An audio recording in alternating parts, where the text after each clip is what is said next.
Welcome back to Sprague Homestead. I'm Nikki, and today we're talking once again about how to become a good rabbit breeder.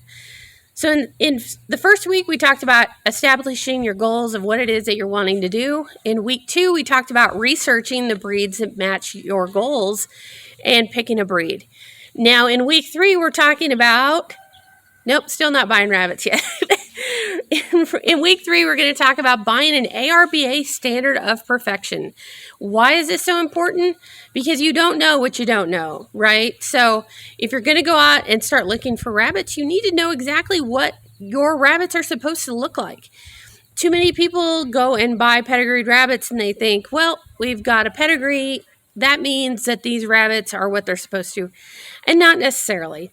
Unfortunately, in everything, you've got some people that really don't know what they're doing, and they're selling everything that they can produce a piece of paper with, thinking that it's all about money. But if we're actually trying to become a breeder of really good quality rabbits, money, while important, is not our primary goal. We're trying to produce nice animals.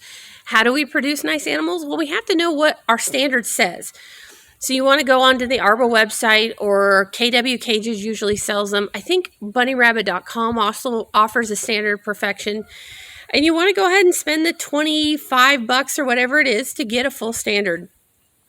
In the standard, you're going to find out exactly what colors are actually worth doing in your breeds. You get a lot of weird stuff in some breeds. For instance, the silver fox, you can get blues, you can get chocolates, you can get whites, you can get broken. Right now, none of them are recognized. So if you're going to be doing good quality rabbits, you probably need to be producing stuff that actually makes the standard, which is pretty much just black.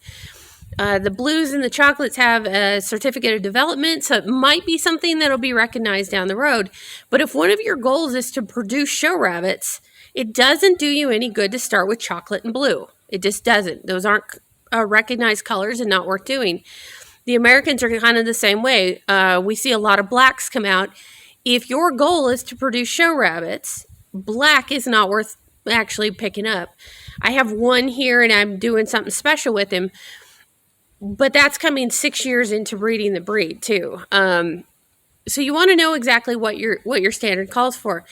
The other big thing is it's going to tell you about type and weight. We see an awful lot of people buying rabbits right now and going into breeding that are buying breeding stock that don't make weight. You don't want an 8-pound silver fox. You just don't. It's not within your standard. And when you breed smaller rabbits, it brings the size down. So having that ARBA standard of perfection is absolutely a critical item. You don't have to be an ARBA member to own one. You just have to go online and order one. But this will give you the understanding of exactly what you're looking for. Now, if you don't show, if you haven't been breeding for very long, some of it might not make a whole lot of sense to you. But there are things in there that explain, where the high point should be, what kind of body type you're looking for, and size and fur. I recently saw an ad for somebody that was selling Rex that were all standard fur. Well, come to find out, the mom was half Rex and dad was full Rex, and so they figure at 3/4 they were Rex, but they didn't have Rex fur, which is kind of the whole point behind a Rex. So get that standard of perfection, read up on the breed or breeds that you're looking at doing, and start to formulate an understanding of what exactly you're looking for. Now, ARBA also has some videos on YouTube, or did. I might have to go in and look. They did have some videos on how to pose up these different breeds, and that's kind of important too to go with your standard. Posing them correctly tells you where that high point is, and it gives you a better understanding of how wide that loin area and things like that is, which is critical when you're going to be breeding rabbits for pedigree and type and quality. So go online, get yourself a standard if you don't have one, and we will see you next week for week 4. In the meantime, happy homesteading and keep doing that research.